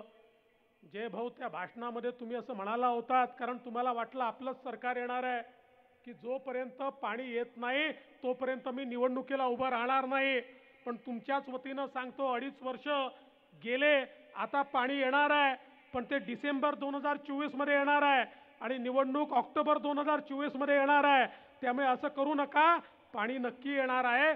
तुम्ही निवडणूक लढा, हे सगळे तुम्हाला निवडून देण्याकरता या ठिकाणी आतुर आहेत. पण मी तुम्हाला या ठिकाणी सांगतो, दिलेला शब्द पूर्ण होणार. आज कामाची सुरुवात झाली. डिसेंबर 24 मध्ये 15,000 हेक्टर जमीन ही पाण्याखाली ओलिताखाली आलेली आपल्या सगळ्यांना पाहायला मिळेल. 370 कोटी रुपये याकरता आपण दिले आहेत. पैशाची कमतरता पडू देणार नाही. माननीय मुख्यमंत्री एकनाथराव शिंदेजींनी तिजोरीची चाबी माझ्याच हातामध्ये दिलेली आहे. आणि शिंदे साहेबांनी सांगितलंय की तुम्हाला दुष्काळी भागाकरता जेवढी तिजोरी रिकामी करायची आहे तेवढी करा. त्यामुळे आता तुम्हाला चिंता करायचं कारण नाही आहे. एवढंच नाही तर कृष्णा खोऱ्यातलं विना वापर असलेलं 4 TMC पाणी त्याचंही आता आपण फेर नियोजन केलंय. हे जे 32 गावं, 44 गावं, 36 गावं चिठ्ठ्यावर चिठ्ठ्या ज्या येतात, आता या चिठ्ठ्यांचं काय करायचा प्रश्न होता. पाणी आणायचं कुठनं. मग हे आमचे सगळे इतके हुशार आहेत, यांनी शोधून काढलं. म्हणाले 4 TMC पाण्याचा तर वापरच होत नाही, मग त्याचा फेर वाटप करा. दुसरं म्हणाले तुम्ही 2017 साली निर्णय घेतला, ओपन कॅनलच्या ऐवजी आता बंदिस्त नलिकेने पाणी चाललंय. ओपन कॅनलमध्ये पाण्याचं बाष्पीभवन व्हायचं, पाणी वेस्ट व्हायचं. आता 20-25% पाणी वाचताय, मग त्याचं फेर वाटप करा. आणि मला सांगताना आनंद वाटतोय की या 4 TMC पाण्याचं फेर वाटप केल्यामुळे सातारा, माण, खटाव, कोरेगाव तालुक्यातील दुष्काळग्रस्त भागाला आता आपण पाणी उपलब्ध करून देणार आहोत. त्यामुळे हे ॲडिशनल पाणी तुम्हाला मिळणार आहे. यासोबत कण्हेर आणि आरफळ कालव्यातील भार विविध योजनांमध्ये वाढला. त्यामुळे उरमोडी उपसा सिंचन योजनेला पुरेसं पाणी मिळत नाही. आणि म्हणून याही ठिकाणी बंदिस्त नलिका तयार करून 600 कोटी रुपयाची मान्यता दिली. आणि हे 1 TMC पाणी आता ॲडिशनल आपल्याला या जिल्ह्यातल्या दुष्काळी भागाकरता त्या ठिकाणी प्राप्त होणार आहे. आणि त्यासोबत आपण जर बघितलं तर टेंभू, मगाशी आला होता ना टेंभूचा कागद, टेंभू योजनेची फेर प्रशासकीय मान्यता ही देखील आपलं सरकार आलं असतं तर डिसेंबर 19लाच झाली असती. तेही पाणी इथे पोचलं असतं. पण दुर्दैवाने मागच्या सरकारला निर्णय लकवा होता. निर्णय लकवा म्हणजे पेन चालत नाही, खिशाला पेनच नसत नाही.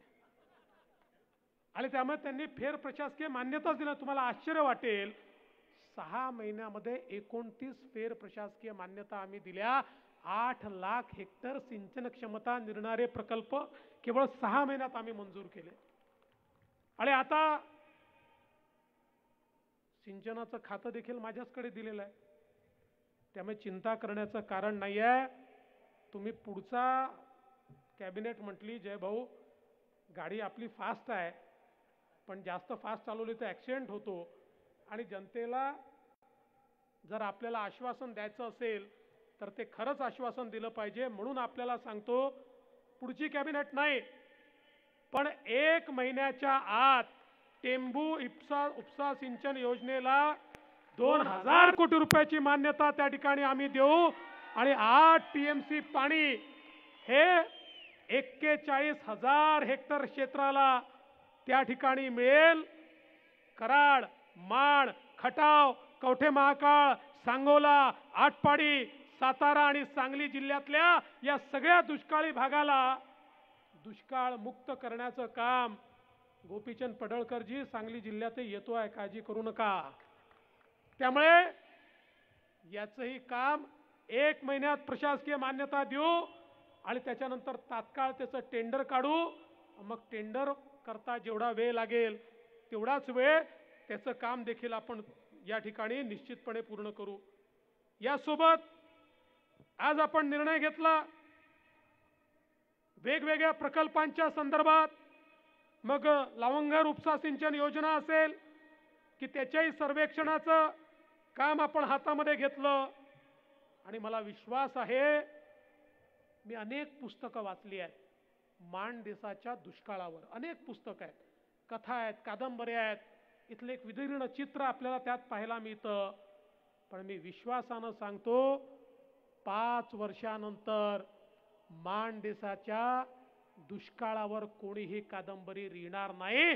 याला दुष्काळ मुक्त आम्ही करून दाखवू आणि ते काम आज आपण हातामध्ये घेतलेलं आहे. बंधू भगिनींनो, एवढंच नाही तर ही गोष्ट खरी आहे की आपल्याला मुंबई बंगलोर इंडस्ट्रीयल कॉरिडॉरमध्ये मसवडला MIDC करायची होती. मी मुख्यमंत्री असताना त्या कॉरिडॉरला मान्यता दिली. आपण कपडे चोरीला गेले ऐकलाय, टोपी चोरीला गेली ऐकलाय, बॅग चोरीला गेली ऐकलाय, अख्खी MIDC चोरीला गेली होती. 2.5 वर्षाच्या काळात अख्खी MIDC चोरीला गेली होती. पण तुमच्या आशीर्वादानं पुन्हा सरकार आलं आणि त्या काळातही मी सांगतो आमच्या जयभाऊंनी आणि आमच्या रणजित दादांनी मुंबईपासून दिल्लीपर्यंत चक्रा मारून मारून केंद्र सरकारच्या लक्षात आणून दिलं आमची MIDC चोरीला गेली आहे, चोरांचं सरकार आहे, तुम्ही आमची MIDC परत करा. आणि मला आनंद आहे की या भागातली सगळ्यात मोठी MIDC ही आम्ही म्हसवडला करतो. केंद्राने तत्वतः मान्यता दिली आहे. आता ते निधी देत आहेत, जमीन अधिग्रहण करतोय आणि इथल्या आमच्या सामान्य युवांच्या हाताला काम या MIDCच्या माध्यमातून या ठिकाणी मिळेल. आणि केंद्र सरकारचं संपूर्ण कॉरिडॉरचं काम होत असल्यामुळे मोठ्या प्रमाणात गुंतवणूक देखील या ठिकाणी आलेली आपल्याला पाहायला मिळेल. खरं म्हणजे आपल्याला कल्पना आहे 2014 ते 19 आपल्या आशीर्वादानं मुख्यमंत्री म्हणून काम करण्याची संधी मिळाली. जलयुक्त शिवार सारखी योजना आणली. या सगळ्या दुष्काळी भागातल्या लोकांनी प्रयत्नांची शर्थ केली. इतक्या मोठ्या प्रमाणात या ठिकाणी जलसंधारणाची कामं तुम्ही सगळ्यांनी यशस्वी केली आणि त्यातनं आपल्या या सातारा जिल्ह्यामध्ये 58,000 TCM पाणी हे आपण संरक्षित सिंचनाकरता केवळ 5 वर्षामध्ये त्या ठिकाणी तयार करू शकलो. 48,000 सिंचन विहिरी केल्या, 3,338 शेततळी आपण तयार केली आणि त्या 5 वर्षामध्ये 48,000 हेक्टर जमीन ही आपण ओलिताखाली आणली. आता माझा सवाल आहे, त्याच्यापूर्वी 15 वर्ष सरकार होतं तेव्हा सिंचन प्रकल्प का झाले नाही? पुन्हा 2.5 वर्ष सरकार होतं तेव्हा सिंचन प्रकल्प का झाले नाही? ज्या सातारा जिल्ह्याने भरभरून तुम्हाला दिलं, ज्या सातारा जिल्ह्यामध्ये तुम्ही बोट ठेवाल त्याला लोकांनी देव मानलं, पण तरी देखील तुम्ही त्या ठिकाणी एकही योजना पूर्ण करू शकला नाहीत. योजना करण्याकरता, त्या पूर्ण करण्याकरता देशामध्ये मोदीजींचं सरकार यावं लागलं आणि महाराष्ट्रामध्ये भारतीय जनता पार्टी आणि शिवसेनेचं सरकार यावं लागलं. आपल्याला कल्पना आहे उरमोडी सारखं धरण, बळीराजा जलसंजीवनी योजनेमध्ये मी स्वतः दिल्लीला गेलो आणि बळीराजामध्ये ते आपण टाकलं आणि प्रधानमंत्री कृषी सिंचन मध्ये मोदीजींनी या जिल्ह्यातलं धोम बलकवडी असेल, तराळी असेल, वांग मुरणा कुडाळी अशी 5 धरणं त्याच्यामध्ये टाकली आणि त्यासोबत GA कटापूर, वसना, वंगणा या सगळ्या योजनांना मोठ्या प्रमाणात आपण चालना दिली आणि म्हणून आज एक मोठं परिवर्तन होताना आपल्याला या ठिकाणी पाहायला मिळत आहे. बंधू भगिनींनो, खरं म्हणजे मी तर असं म्हणेन मोदीजी आल्यानंतर या देशामध्ये एक मोठं परिवर्तन घडलं. या महाराष्ट्राला सिंचन प्रकल्पांकरता मोदीजींनी 30,000 कोटी रुपये दिले आणि त्यामुळे महाराष्ट्रातले बंद पडलेले सिंचन प्रकल्प आज पूर्ण होत आहेत आणि शेतकऱ्याच्या शेतीला पाणी मिळत आहे. 5 या मोदीजींच्या सरकारच्या काळात महाराष्ट्राला 25 लाख घरं मिळाली, 71 लाख गरिबांना आयुष्यमान भारतचा त्या ठिकाणी लाभ मिळाला, 4 कोटी लोकांना मोफत अन्न मिळालं, किसान सन्मान योजनेमध्ये 1,10,00,000 शेतकऱ्यांच्या खात्यामध्ये 6,000 रुपये जमा होणं सुरू झालं. जल जीवन मिशन मध्ये 1,12,00,000 लोकांना महाराष्ट्रामध्ये स्वातंत्र्यानंतर पहिल्यांदा स्वच्छ पिण्याचं पाणी त्यांच्या घरामध्ये मोदीजींमुळे मिळालं. PM उज्ज्वला योजनेमुळे 39 लाख आमच्या माता भगिनींना गॅसचं कनेक्शन त्या ठिकाणी मिळालं. प्रधानमंत्री फसल विमा योजनेमुळे 87 लाख शेतकऱ्यांना विम्याचा त्या ठिकाणी लाभ मिळाला. मुद्रा योजनेमुळे 41 लाख तरुणांना मुद्राचं लोन मिळालं. ते आपल्या पायावर उभे राहिले आणि या 41 लाखामध्ये 20 लाख 21 लाख आमच्या मुली आणि महिला आहेत. म्हणजे 20-21 लाख महिलांना आपल्या पायावर मुद्रा लोनच्या माध्यमातून उभं करण्याचं काम हे मोदीजींनी या ठिकाणी केलं. PM स्वनिधीच्या माध्यमातून फुटपाथ दुकानदार, हात ठेलेवाला, पान ठेलेवाला याला मोदीजींनी मदत केली. अटल पेन्शनच्या माध्यमातून 40 लाख लोकांना लाभ मिळाला. सुकन्या समृद्धी योजनेत 23 लाख लोकांना लाभ मिळाला. या ठिकाणी प्रधानमंत्री मातृवंदना योजनेत 32 लाख महिलांना लाभ मिळाला. प्रधानमंत्री कौशल विकास योजनेत 10 लाख आमचे तरुण त्या ठिकाणी रोजगारक्षम करण्याचं काम मोदीजींनी केलं. आणि या महाराष्ट्रामध्ये रस्ते असतील, पिण्याच्या पाण्याच्या योजना असतील, पुलं असतील, फ्लायओव्हर असतील, 4 लाख कोटी रुपयाची कामं मोदीजींच्या माध्यमातून या ठिकाणी चालली आहेत. आणि बंधू भगिनींनो, एवढंच नाही, आज आपण सगळे एवढ्या मोठ्या संख्येने बसलोय कारण कोविडच्या काळामध्ये महाराष्ट्रामध्ये 18 कोटी कोविडच्या लसी मोदीजींनी मोफत आपल्याला टोचल्या. म्हणून आपण आज या ठिकाणी जिवंत बसलेलो आहोत. आणि म्हणून 9 वर्षामध्ये मोदीजींनी या महाराष्ट्राला बदललाय. आणि तुमच्या आशीर्वादानं पुन्हा एकदा डबल इंजिनचं सरकार आलेलं आहे. आता चिंता करण्याचं कारण नाहीये. आता मोदीजी 6,000 रुपये देतात, तर महाराष्ट्राचं सरकारही 6,000 रुपये देणार आहे. 12,000 रुपये शेतकऱ्याच्या खात्यात जाणार आहे. आता शेतकऱ्याला पीक विम्याकरता त्या ठिकाणी 1 रुपयामध्ये विमा मिळणार आहे. आणि एवढंच नाही, तर आता तुम्हाला कुठलाही आजार झाला, महाराष्ट्राचं सरकार 5 लाखापर्यंतचा इलाज मोफत करणार आहे. हार्टचं ऑपरेशन करायचं आहे, किडनीचा ट्रान्सप्लांट करायचा आहे, खुब्याचं ऑपरेशन करायचं आहे, गुडघ्याचं ऑपरेशन करायचं आहे, हर्नियाचं ऑपरेशन करायचं आहे, हायड्रोसिलचं ऑपरेशन करायचं आहे, मोतियाबिंदचं ऑपरेशन करायचं आहे. कुठलंही ऑपरेशन हे मोफत करण्याचं काम 5 लाखापर्यंत. आता गरीबाला चिंता करण्याची आवश्यकता नाही. या ठिकाणी महात्मा फुले जनआरोग्य योजनेच्या माध्यमातून आपण हे काम या ठिकाणी करतो. मगाशी गोपीचंदजींनी सांगितलं, आता मोठ्या प्रमाणात ओबीसी करता 10 लाख घरं बांधण्याकरता मोदी आवास योजना आपण आणली आहे. भटक्या विमुक्तांकरता योजना आणली आहे. धनगर समाजाकरता 10,000 कोटीची योजना या ठिकाणी आमच्या विखे पाटलांनी तयार केलेली आहे. समाजातला छोटा छोटा घटक असेल, रामोशी असेल, वडार असेल, या प्रत्येक घटकाकरता, आमच्या कुंभार समाजाकरता या ठिकाणी योजना आपण तयार केल्या आहेत. आणि आमच्या माता भगिनींकरता तर ST मध्ये 50% कन्सेशन दिलाय. माता भगिनीच टाळ्या वाजवतायत, तुम्ही वाजवत नाही आहे, कारण तुम्हाला माहिती आहे आता त्यांनी जोरात प्रवास चालू केलाय. आणि काय परिणाम आहे बघा, माता भगिनींना कन्सेशन दिल्याबरोबर ST फायद्यामध्ये आली. पूर्वी पेट्रोल डिझेलचे पैसे ST चे निघत नव्हते, आता पेट्रोल डिझेल पुरतं तरी ST ला पैसे तिकिटातनं मिळायला लागले. पण माझी माता भगिनींना विनंती आहे, आता घरच्या माणसाला सांगायचं तुम्ही गेले तर दुप्पट खर्च होतो. तालुक्याला जायचं आहे, जिल्ह्याला जायचं आहे, पुण्याला जायचं आहे, कुठेही जायचं असलं तर मी जाईन. मी गेली तर अर्ध्याच पैशामध्ये जाणं होतं. आणि त्यामुळे आता घरच्यांना घरी बसवायचं आणि आपण आता कामावर त्या ठिकाणी STचं कन्सेशन घेऊन जायचं, ही माझी तुम्हाला विनंती आहे. जे आपले सिनियर सिटीजन आहे, 75 वर्षाच्या वरचे आहेत, त्यांना तर ST मोफत केली आहे. आता आपल्या सिनियर सिटीजन आई बापांना अष्टविनायकच्या यात्रेला पाठवून द्या म्हणजे परत बोलवा, पण त्यांची व्यवस्था करा. आता एक पैसा त्याला लागणार नाही आहे. त्यांच्याकरता सगळ्या व्यवस्था त्या ठिकाणी आपण केलेल्या आहेत.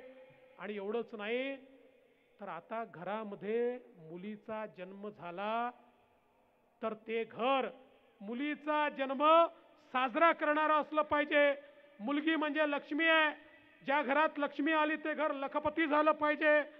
लेक लाडकी सारखी योजना आपण आणली आणि या योजनेच्या माध्यमातनं या ठिकाणी मुलगी झाली की 5,000 रुपये, पहिल्या वर्गात गेली 5,000 रुपये, 7व्या वर्गात गेली 8,000 रुपये, 11व्या वर्गात गेली 8,000 रुपये आणि 18 वर्षाची झाली की 75,000 रुपये, असे 1,00,000 रुपये त्या घरामध्ये या ठिकाणी देण्याचा निर्णय आपण घेतलाय. ज्याच्या घरी मुलगी होईल ते घर लखपती करण्याचं काम आपलं सरकार या ठिकाणी करणार आहे. आमच्या शेतकऱ्यांना दिवसा वीज मिळाली पाहिजे. मुख्यमंत्री सौर कृषी वाहिनी योजना आणली. 3 वर्षामध्ये महाराष्ट्रातल्या शेतकऱ्यांना दिवसा 12 तास वीज देण्याचं काम आपलं सरकार या ठिकाणी करेल. एकीकडे तुमच्याकडे पाणी येईल आणि दुसरीकडे दिवसाची वीज येईल. मला असं वाटतं त्यानंतर तुम्हाला समृद्ध होण्यापासून कोणी थांबवू शकणार नाही. बंधू भगिनींनो, सांगण्यासारख्या अनेक गोष्टी आहेत. वेळ देखील खूप झालाय, पण मला अभिमान आहे की जयकुमार गोरेंसारखा एक सहकारी माझ्यासोबत आहे, जो जनतेकरता त्या ठिकाणी त्याग करायला तयार आहे. हे सांगायला देखील हिम्मत लागते की पाणी आणील नाहीतर घरी बसीन. पण जयकुमारजी, ईश्वर तुमच्या पाठीशी आहे, ही जनता तुमच्या पाठीशी आहे. तुम्ही जे जे ठरवलं ते झालंय आणि याच्यानंतर तुम्ही जे जे ठरवाल, तुम्ही एकटे नाही आहात. या ठिकाणी ह्या मंचावरचे सगळे नेते तुमच्या पाठीशी खंबीरपणे या ठिकाणी उभे आहेत. त्यामुळे जो संकल्प तुमचा असणार आहे तो संकल्प आपण पूर्ण करणार आहोत. आणि मला विश्वास आहे या ठिकाणी जे सांगितलं, माढ्याची लोकसभा असेल, साताऱ्याची लोकसभा असेल, ही तर आपण जिंकणारच आहोत. पण आता सातारा जिल्ह्यामध्ये परिवर्तनाचे वारे वाहत आहेत. सातारा जिल्हा हा या ठिकाणी मोदीजींसोबत, सातारा जिल्हा हा शिवसेना भाजप सोबत आता उभा राहतोय. आणि म्हणून मला विश्वास आहे लोकसभा असो की विधानसभा असो, आता सातारा जिल्हा भारतीय जनता पार्टी आणि शिवसेनेच्या पाठीशी उभा राहील. बंधू भगिनींनो, जाता जाता एवढंच सांगतो, मोदीजींनी 9 वर्षामध्ये देश बदललाय आणि आता पुढच्या 5 वर्षामध्ये मोदीजी या देशाला अशी गती आणि प्रगती देतील की मग या देशाला जगाची कुठलीही ताकद थांबवू शकणार नाही. आज अनेक पक्ष सोबत येत आहेत. उद्या पाटण्यामध्ये अनेक पक्ष चालले आहेत. पाटण्यामध्ये आमचे पवार साहेबही चालले आहेत, उद्धव ठाकरेही चालले आहेत. उद्या हातात हात घेऊन ते फोटो काढणार आहेत आणि मोदी हटावचा नारा देणार आहेत. 14 साली केलं होतं. 19 साली मंचावर 52 लोक होते हातात हात घेतलेले आणि काँग्रेसचे 48 लोक निवडून आले देशामध्ये. त्यामुळे माझा या लोकांना एकच सवाल आहे. तुम्ही म्हणता आम्ही मोदीजींना पर्याय तयार करतोय. एक नेता सांगा, एक नेता ज्याच्या पाठीशी तुम्ही उभे राहाल. हे सगळे मिळून एक नेता ठरवू शकत नाही. यांचं सगळ्यांचं म्हणणं आहे आम्ही नेत्याविना लढू आणि त्याच्यानंतर निवडून आलो की नेता ठरवू. निवडून तर येतच नाही, जनता यांना निवडून देतच नाही. पण आपण बघितलं कसं सरकार 3 पक्षाचं महाराष्ट्रामध्ये होतं. मी त्या सरकारला आल्याबरोबर सांगितलं होतं ऑटो रिक्षाचं सरकार आहे आणि ऑटो रिक्षाचे 3 पाय 3 ठिकाणी चालले आहेत. सरकार पंक्चर आहे. ते सरकार पंक्चर झालं. असं उद्याचा यांचा जो एक संयुक्त विरोधी पक्षाचा कार्यक्रम आहे, हा कार्यक्रमही तुमच्या आशीर्वादानं पंक्चर होईल आणि पुन्हा एकदा मोदीजींच्या हाती या देशाचे सूत्र तुम्ही दिल्यानंतर एक सुजलाम सुफलाम भारताचं स्वप्न, एक दुष्काळमुक्त महाराष्ट्राचं स्वप्न जे तुमचं आहे आणि आमचं आहे, हे स्वप्न पूर्ण करण्याकरता मोदीजींच्या नेतृत्वात पुन्हा भारत उभा होईल हा विश्वास व्यक्त करतो आणि माझं बोलणं संपवतो. जय हिंद, जय महाराष्ट्र. धन्यवाद सन्माननीय फडणवीस साहेब. आपल्या उपस्थितीमध्ये लोकसेवा आयोगाच्या मार्फत या भूमीचा सुपुत्र कलेक्टर झाला त्या ओंकार गुंडगेचा सन्मान आदरणीय फडणवीस साहेब आपल्या उपस्थितीमध्ये होतोय. ओंकारला माझी विनंती, आपण स्टेजवरती यायचं आहे. त्याचबरोबर धनगर समाजाच्या शिष्टमंडळाच्या वतीनं आदरणीय फडणवीस साहेब आपला सन्मान होतोय. आदरणीय गोपी शेटना माझी विनंती, आपणही पुढे यायचं आहे. धनगर समाजाचं मानदेशातलं शिष्टमंडळ घोंगडं आणि काठी देऊन आपला सन्मान या ठिकाणी करतंय. माझी आपणास विनंती आहे, आपण तो सन्मान या ठिकाणी स्वीकारावा. मानदेशी जनतेच्या वतीनं घोंगडं आणि काठी देऊन या ठिकाणी आपला सन्मान होतोय.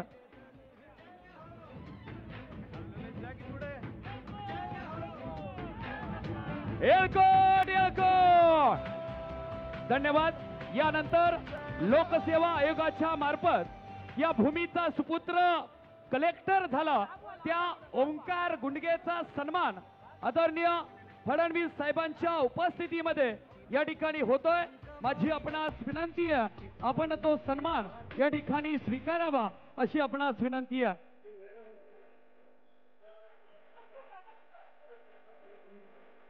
ओंकार गुंडगेचा सन्मान या ठिकाणी होतोय. या व्यासपीठावरती आलेल्या सर्वांना माझी विनंती आहे, जयाभाऊंच्या प्रेमापोटी आपण या विराट सभेला उपस्थित झाला. आपणा सर्वांना माझी विनंती आहे, जाताना सावकाश जा, तरी सावकाश होता. जयाभाऊंना आशीर्वाद देण्यासाठी आपण आलात. ही स्वप्नपूर्तीची व्हिडिओ लाव. धन्यवाद. आदरणीय फडणवीस साहेब, आपण या ठिकाणी आलात, या मानदेशी जनतेला संबोधित केलं. आपण सर्वांचं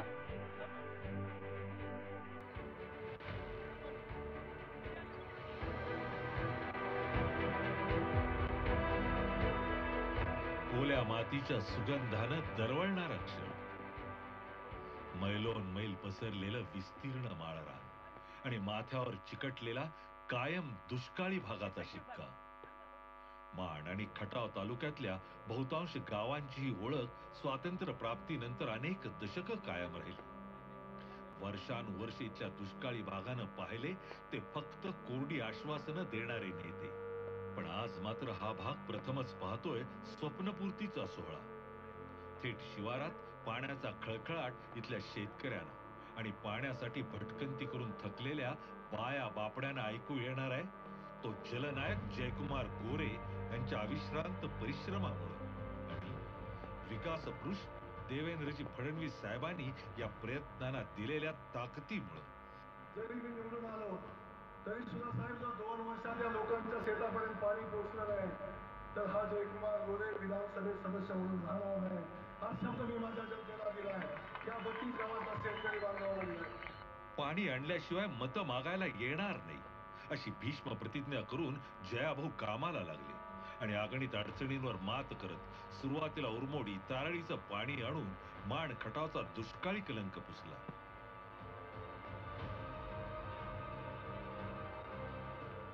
आता लवकरच आपले लोकप्रिय पंतप्रधान माननीय नरेंद्रजी मोदी यांचे गुरुवर्य कैलासवासी लक्ष्मणरावजी इनामदार यांच्या नावानं माण खटावला नवसंजीवनी देणारी जी कठापूर उपसा जलसिंचन योजना शेतकऱ्यांच्या बांधापर्यंत थेट पाणी घेऊन येते. या योजनेसाठी जी कठापूर इथं कृष्णा नदीवर उभारलेल्या 0.35 TMCच्या बॅरेज मधून 3 टप्प्यात पाणी उचलून वर्धनगड घाटातील कुंडात सोडून हे पाणी वर्धनगड बोगद्याद्वारे नेर धरणात सोडल्यावर तिथून 12 किलोमीटर लांबीच्या आंधळी बोगद्या मार्गे आंधळी तलावात येणार असून तिथून ते माण नदीत सोडण्याची योजना होती. मात्र इथले शेतकरी नदीपासून शेतापर्यंत पाणी उचलणार कसे, हा प्रश्न जयाभाऊंच्या मनात घोळू लागला आणि या दूरदृष्टीच्या नेत्यानं या योजनेत बदल सुचवले. पाणी थेट शेतापर्यंत पोहोचवणाऱ्या या सुधारित योजनेचा प्रस्ताव देवेंद्रजी फडणवीस यांच्या समोर मांडला. देवेंद्रजींनी अजिबात वेळ न दवडता या प्रस्तावाला मंजुरीही दिली. महाराष्ट्राच्या इतिहासात सर्वात जलद गतीनं सुप्रमा मिळण्याचा विक्रम या योजनेनं नोंदवला. लोकांना पाणी देण्यासाठी जेव्हा मी तुमच्याकडे आलो, विनंती केली, तेव्हा आपण 8 दिवसात सुप्रमा दिलेली माझी हे कदापूरची 32 गावाची पहिली योजना आहे की 8 दिवसात सुप्रमा आपण दिली. पण दुर्दैवानं 2019 मध्ये सरकार बदललं आणि नव्या सरकारनं ही योजना गुंडाळून ठेवली. पण चातकासारखी पाण्याची वाट पाहणाऱ्या जनतेला न्याय देण्याचा निश्चय जणू नियतीनच केला होता. 2.5 वर्षात सरकार बदललं आणि देवेंद्रजी उपमुख्यमंत्री झाले. योजनेला पुन्हा वेग आला आणि ती आता पूर्णत्वास येते. या योजनेच्या लाभ क्षेत्रातील माण तालुक्यातली गावं धुळदेव,